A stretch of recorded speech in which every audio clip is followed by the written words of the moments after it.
Okay, so as part of my new hobby, which in case you haven't figured it out from the picture I posted the other day, I have started getting into knife making. I am still waiting on some equipment in order to finish up the project I've started already. But while I'm waiting, there is something that most knife makers do whenever they make new knives, and they use what's called a touch mark. The touch mark is kind of a logo. It's their personalization of whatever they've done. So I started researching and looking around and to see the various different ways that you can do a touch mark. Some people do it with a hardened metal stamp that you hammer and it imprints your logo. Those tend to be very difficult to make or very expensive. So I started into looking into other options. One of the options that I looked into was acid etching. That didn't really look like it gave the effects that I wanted. Another thing that a lot of knife makers use is what's called electrochemical etching, and that is simply sending an electrical current through a saltwater solution. And when you do that, it using DC power, it scores the metal. It basically removes metal. So if you put a resist in there, such as electrical tape or a vinyl stencil, something like that, you can etch the metal relatively deeply with just a solution of salt water and some DC current.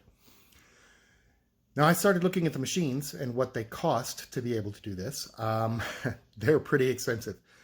I've seen machines anywhere from $250 to $700 designed for electrochemical etching. I can't afford that. So what I did is I just kind of looked around, did some more research, and came up with something I wanted to try. So I figured if it uses DC current, why not just use a battery? And all you need to do is get some alligator clips, connect them to a battery, connect them to a Q-tip, which you have dipped in salt water, and rub it on the metal over your pattern, your stencil. So what you're about to see is my first attempt at seeing if this works using just a battery. Well, 3 batteries. Okay, here we go. I've cleaned the steel, and what you see here is me laying out the stencil. I'm putting down electrical tape first. That's the resist. It's the portion that won't conduct a current and won't allow the saltwater solution to go outside the lines of the stencil.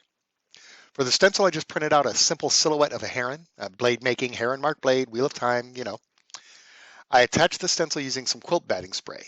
I let that dry, and then I cut the silhouette using a craft knife, making sure to go all the way through the tape and remove everything in the spots where I want the etch to occur. This is why you don't want to use anything intricate when choosing a stencil, or else this part's going to be kind of difficult.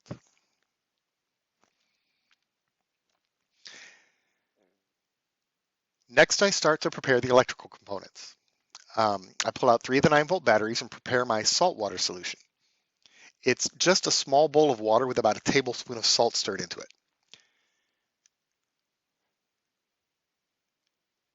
Next, I pull out my alligator clip leads.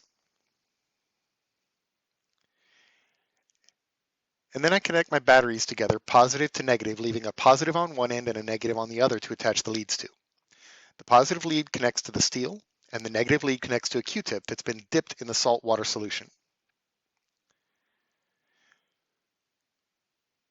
From there, it's just a matter of pressing the Q-tip into the stencil over and over and over. This process actually took quite some time, but I've really sped up the video here. Notice that the Q-tip quickly starts to get dirty with corrosion, which is a pretty good sign that it's working. I flipped it over to have a cleaner end on the steel after a little bit, but then I switched to a cotton ball because I didn't feel like the Q-tip was giving me even coverage. It definitely worked better with a cotton ball, but I kept having to dab up extra solution from the steel because it was getting kind of messy.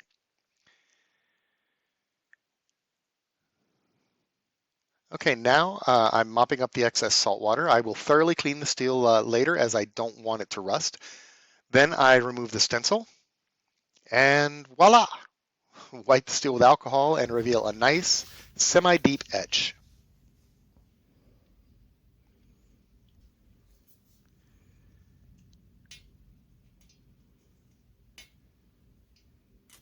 Not bad for a first try, right?